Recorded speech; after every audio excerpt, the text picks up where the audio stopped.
جماعت کے ساتھ تراویح پڑھنے کا مکمل طریقہ سیکھ لیں. ہم نے امام کے پیچھے کیا کیا کیسے کیسے کیا پڑھنا ہے اور کیا کیا نہیں پڑھنا مکمل طریقہ سن لیجیے گا. صدقہ جاریہ سمجھ کے دوسروں کے ساتھ شیئر بھی کر دیجیے گا. سب سے پہلے جب امام نیت کر کے اللہ اکبر کہہ کے نماز کو سٹارٹ کر لے گا تو آپ نے بھی تراویح کی نیت کر کے اللہ اکبر کہہ کے نماز سٹارٹ کر لینی ہے. آپ نے یہ نیت بھی کرنی ہے کہ 2 رکعت تراویح اللہ کی رضا کے لیے اور پیچھے اس امام کے یہ نیت بھی کرنی ہے. دونوں نیتیں آپ نے کرنی ہے, تراویح پڑھنے کی اور امام کے پیچھے پڑھنے کی.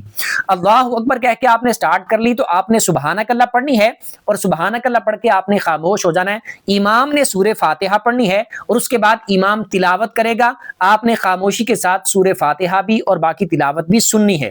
اس کے بعد جب امام اللہ اکبر کہہ کے رکوع میں جائے گا تو آپ نے بھی اللہ اکبر کہتے ہوئے امام کے ساتھ رکوع میں جانا ہے.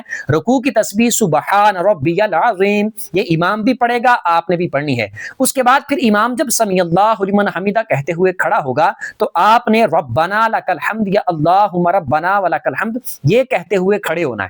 اس کے بعد جب امام اللہ اکبر کہتے سجدے میں جائے گا تو آپ نے بھی اللہ اکبر کہتے ہوئے سجدے میں جانا ہے. سجدے کی تسبیح سبحان ربی الاعلی یہ امام نے بھی پڑھنی ہے اور آپ نے بھی پڑھنی ہے.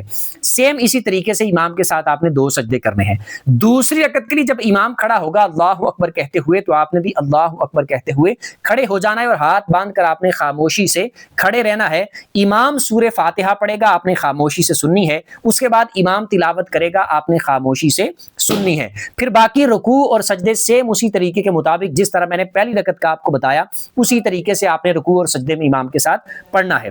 اس کے بعد جب امام التحیات پہ بیٹھے گا 2 رکعتیں پوری ہونے پر یعنی دوسری رکعت کے سجدے کرنے کے بعد التحیات پہ بیٹھے گا تو آپ نے التحیات پڑھنی ہے, آپ نے درود ابراہیمی بھی پڑھنا ہے. اس کے بعد دعا بھی آپ نے پڑھنی ہے جو نماز کے آخر میں پڑھی جاتی ہے. اس کے بعد جب امام سلام پھیرے گا آپ نے امام کے سلام پھیرنے کا انتظار کرنا ہے. جب امام سلام پھیرے گا تو آپ نے امام کے ساتھ سلام پھیرنا ہے. اس طریقے سے آپ نے 2 رکعتیں امام کے ساتھ پڑھنی ہے اور 2 2 کر کے مکمل ساری رکعتیں اسی طریقے سے آپ نے امام کے ساتھ ادا کرنی ہے.